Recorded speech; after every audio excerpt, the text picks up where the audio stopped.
Hello mga Marikoy! So for today's video ay magluluto ako ng lasagna. At dahil nga first time ko itong magluto, nanood muna ako ng maraming videos. As in sobrang daming videos ang pinanood ko. Pero isa ito sa mga way na nagustuhan ko kaya ito yung ginaya ko. Ang una kong ang gagawin dito ay lulutuin muna yung meat sauce. Para sa ingredients, naghihiwa na ako dito ng bawang, 6 na cloves lang, isang buong malaking sibuyas or pwede ding 2 medium size na sibuyas.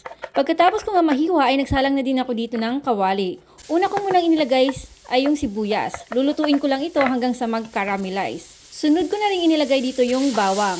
At nang luto na nga yung bawang, sinunod ko namang inilagay dito is yung ground beef. At pag ganito na yung itsura ng beef, sinunod ko namang inilagay dito is yung mga pampalasa. Naglagay nga pala ako dito ng 1 teaspoon of chili powder, 2 teaspoon of oregano, 2 teaspoon of dried basil, 1 teaspoon of salt, or depende sa panlasa ninyo. At ang pinakahuling inilagay ko dito is yung diced tomatoes. Naglagay din pala ako dito ng 4 cups of water. Isisimmer ko lang to sa loob ng 1 hour. Yung second step na gagawin ko ay white sauce para sa lasagna. Nagtunaw na din pala ako dito ng butter. Nang matunaw na yung butter, naglagay na din ako dito ng 4 tablespoon of flour. Hinalo ko lang ito ng mabuti at nang medyo nagbabubble na, naglagay na rin ako dito ng gatas. Paunti-unti lang yung lagay ng gatas. Naglagay din pala ako dito ng kaunting cinnamon at 1 tablespoon ng salt. Optional lang yun mga Marikoy. Pagkatapos ko ang maluto yung white sauce, ay hiniwa ko naman itong mozzarella. So, bali 3 balot pala ng mozzarella yung ginamit ko dito. So, hindi ko alam kung magagamit ko siya lahat, pero hiniwa ko na rin. Maglalagay din pala ako dito ng fresh parsley.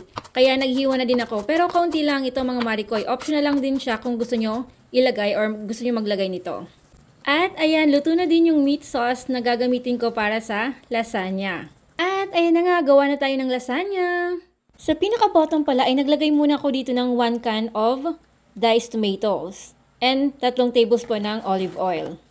So this way, it will keep the lasagna moist and will prevent the bottom layer of the lasagna from sticking to the pan. Kaya naglagay ako doon ng diced tomatoes and olive oil.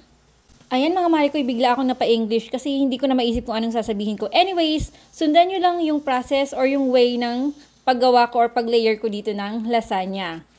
So, wag kayong mag-alala mga Marikoy. Talagang maluluto dito yung pasta. Kahit matigas na matigas siya, dahil meron tayo ditong pasta sauce, maluluto siya. Kung mapapansin nyo nga mga Marikoy, medyo nagkulang din ako dito sa white sauce. But anyways, sabi ko nga sa inyo, try lang naman to. So, sinubukan ko lang kung magagawa ko. So, same process din mga Marikoy sa pagle-layer. Pero depende na rin yan sa inyo kung may prefer kayo na cheese na gusto ninyong gamitin. Pero ako pala, yung ginamit ko lang dito is mozzarella, parmesan cheese, and cheddar cheese lang yung ginamit ko dito. And kung makikita ninyo mga Marikoy, 3 layers yung nagawa ko dito. One of the reason mga Marikoy, bakit ako nagluto nito is na-promote yung asawa ko. So, congratulations husband sa yung promotion at sana nagustuhan mo yung niluto ko para sa'yo.